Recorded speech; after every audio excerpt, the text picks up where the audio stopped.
Hello दोस्तों, आप सब कैसे हैं। चलिए आज हम चर्चा करते हैं आपसे क्लास 12th के केमिस्ट्री के फर्स्ट चैप्टर विलयन। विलयन में हम आज को आप पढ़ाएंगे सांद्रता। आज आपको पढ़ाएंगे सांद्रता। सांद्रता की विभिन्न टर्म जो हैं उन सभी टर्मों को आपको जानकारी देंगे। तो पहला टर्म है W/W, माने परसेंटेज ऑफ W/W। दूसरा है परसेंटेज ऑफ V/V, और तीसरा है परसेंटेज ऑफ V/W, और चौथा है परसेंटेज ऑफ W/V, और पांचवा है मोलंस, छठवां है मोलरता, और सातवां है मोलरता। हम इन सभी टर्मों पर चर्चा करेंगे। तो अब याद रखो, परसेंटेज ऑफ W/W किसे कहते हैं। तो परसेंटेज ऑफ W/W कह सकते हैं कि द्रव्यमान प्रतिशत। क्या कहा जा सकता है? द्रव्यमान प्रतिशत। द्रव्यमान प्रतिशत कैसे निकाला जाता है? द्रव्यमान प्रतिशत कैसे निकाला जाता है? विलयन में उपस्थित अवयव का द्रव्यमान, जिस भी अवयव का द्रव्यमान प्रतिशत निकालना होगा उस अवयव का द्रव्यमान ऊपर लिखा जाएगा और नीचे टोटल पूरे विलयन का द्रव्यमान लिखा जाएगा। तो विलयन में उपस्थित अवयव का द्रव्यमान मतलब कि अवयव का द्रव्यमान बटे क्या लिखा जाएगा? विलयन का द्रव्यमान। ध्यान दो, राइटिंग अच्छी नहीं कोई बने। ऊपर लिखा जाएगा विलयन में उपस्थित अवयव का द्रव्यमान, और नीचे क्या लिखा जाएगा? विलयन का द्रव्यमान पहला। अब इसको हम लोग क्या करते हैं? 100 से मल्टीप्लाई कर देते हैं, ठीक है। क्योंकि जो भी ज्ञात किया जाएगा 100 ग्राम में ज्ञात किया जाएगा। कितने में? 100 ग्राम के लिए। हम बड़ी मात्रा पर इसका प्रयोग नहीं करेंगे, क्योंकि जब भी हम अपने लैब या स्कूल में कोई भी प्रैक्टिकल करते हैं तो छोटे पैमाने पर करते हैं, बड़े पैमाने पर नहीं किया जाता है। औद्योगिक रूप में बड़े पैमाने पर किया जाता है। अभी हम लोग केमिस्ट्री पढ़ा है, छोटे तौर पर किया जाएगा। और आयतन प्रतिशत, परसेंटेज ऑफ V/V, मतलब इसे आयतन प्रतिशत कहते हैं। क्या कहते हैं? आयतन प्रतिशत। जिस भी अवयव का आयतन प्रतिशत ज्ञात करना होगा उस अवयव का आयतन ऊपर लिखा जाएगा और पूरे विलयन का आयतन नीचे लिखा जाएगा। तो यहाँ पे अवयव का आयतन, यहाँ पे फार्मूला क्या हो जाएगा? अवयव का आयतन बटे विलयन का आयतन, ठीक है। विलयन का आयतन, जिस भी अवयव का आयतन प्रतिशत ज्ञात करना होगा उस अवयव का आयतन ऊपर लिखा जाएगा और नीचे पूरे विलयन का आयतन लिखा जाएगा। अब चर्चा करते हैं हम तीसरा टर्म जो है। तीसरा टर्म क्या है? V/W। V/W को क्या कहेंगे? V/W को क्या कह सकते हैं? द्रव्यमान, आयतन द्रव्यमान प्रतिशत। आयतन द्रव्यमान प्रतिशत। V/W को आयतन द्रव्यमान प्रतिशत कहा जाता है। अगर आयतन द्रव्यमान प्रतिशत निकालना होगा तो जिस भी अवयव का आयतन द्रव्यमान प्रतिशत निकाला होगा उस अवयव का आयतन ऊपर रखा जाएगा।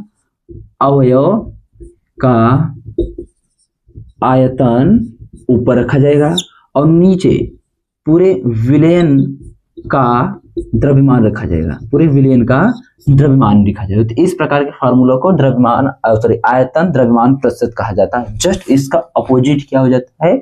द्रव्यमान आयतन प्रतिशत, ठीक है। तो यह दोनों तो एक दूसरे के विपरीत है, तो इसमें कुछ ज्यादा छड़खानी नहीं करना है। सब 100 के रूप में 100 से मल्टीप्लाई कर दो, ठीक है। यहाँ पे 100 से छोटे मात्रा में इसका प्रयोग किया जाता है, यहाँ पे 100 से आपको मल्टीप्लाई करना पड़ेगा।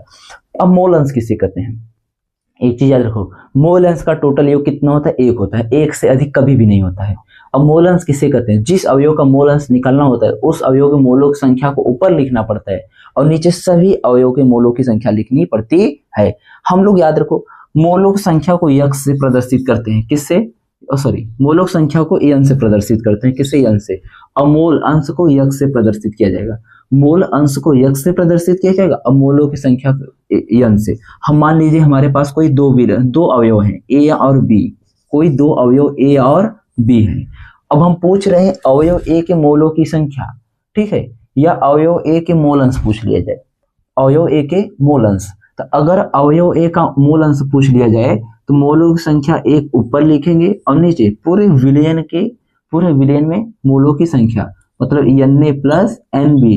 पूरे विलयन में ए और बी दोनों सम्मिलित हैं, लेकिन ज्ञात किसका करना है? ए का, तो एन ए लिखा जाएगा। तो यहाँ पर हम किसका मोल अंश ज्ञात किए? ए का। मोल अंश ऑफ ए बराबर Na/Na प्लस NB। अगर हम मोल अंश ऑफ किसका ज्ञात करें? बी का। मोल अंश ऑफ बी, मतलब बी के मोलों की संख्या ज्ञात करना है या बी का मोल अंश ज्ञात करना है। जब बी का मोल अंश ज्ञात करना है तो क्या लिखेंगे? NB/Na plus NB। N B upon N ए प्लस एन बी। तो यहाँ पे हमको क्या मिल गया, मतलब बी के मोलों की मोलंस, बी का भी मोलंस ज्ञात हो गया, ए का भी मोलंस ज्ञात होगा। अगर हम दोनों के मोलंस को योग कर देते हैं, मतलब यक्स के मोलंस का और बी के मोलंस का योग कर दिया जाता है, तो क्या बनता है। अगर हम दोनों टर्म को मोलंस का योग कर देते हैं, इसे इक्वेशन नंबर 1, इसे समीकरण नंबर 2, या इसे समीकरण नंबर 2, इसे समीकरण नंबर 1, आपस में जब जोड़ते हैं तो हमको क्या प्राप्त होता है, एक्स ए प्लस मतलब मोलंस ऑफ ए और मोलंस ऑफ बी बराबर क्या प्राप्त हो जाता है, N A upon N A plus N B, plus क्या लिखेंगे, N A upon N B upon N A plus N B. आपस में इसे जोड़ेंगे तो क्या बन जाएगा, तो हमको यहाँ x a plus x b बराबर क्या बन जाएगा, इधर एन ए प्लस एन बी अपान ऊपर भी नीचे भी दोनों वही टर्म हो जाएगा, दोनों कट जाएगा, तो बच जाएगा x a plus x b बराबर 1। तो हम लोग कह सकते हैं कि टोटल मोल अंश का योग कितना होता है, 1 होता है, 1 से अधिक नहीं होता है। तो मैंने आपको मोल अंश के बारे में बता दिया। मोलों की संख्या निकालने के लिए फार्मूला, मतलब मोलों की संख्या निकालने के लिए n बराबर क्या होता है, भार बटा अणुभार, भार बटा अणुभार। मोलों की संख्या निकालने की यही फार्मूला है, भार बटा अणुभार। अगर पूछ ले कि 36 ग्राम चीनी में मोलों की संख्या ज्ञात करो, तो 36 ग्राम चीनी का रासायनिक सूत्र क्या होता है, याद होना चाहिए। ऊपर भार लिखेंगे 36 ग्राम, उसका फिर चीनी का जो भी रासायनिक सूत्र होगा उसका अणुभार निकालेंगे, दोनों से भाग दे देंगे, आ जाएगा।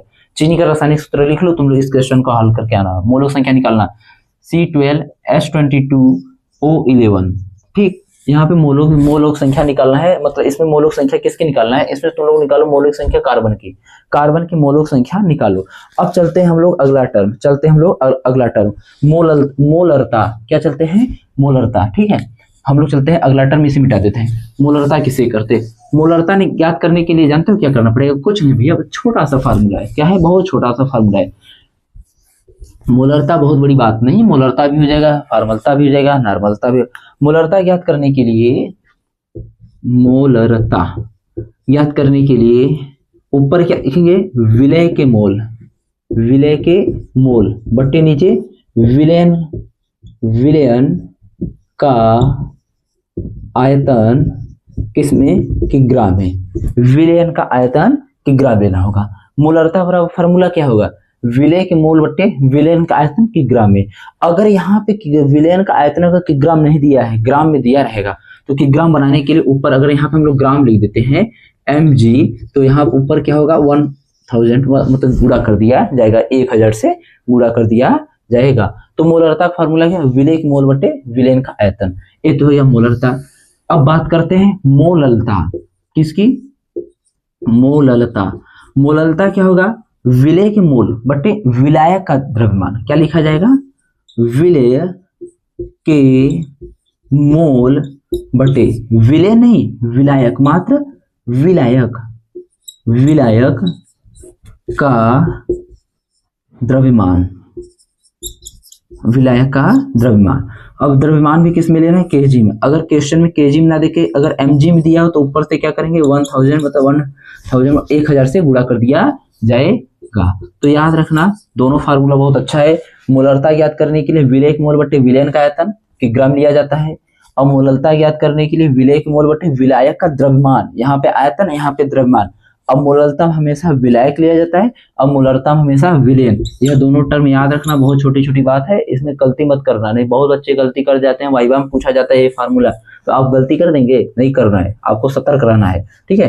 तो हम आज आपको हमने सांद्रता के विभिन्न टर्म जो फार्मूला थे, सभी फार्मूला को मैंने बताया। अब हम इससे संबंधित जो भी क्वेश्चन होगा हम आपको अगले वीडियो में प्रोवाइड करा देंगे, ठीक है दोस्तों। जय हिंद।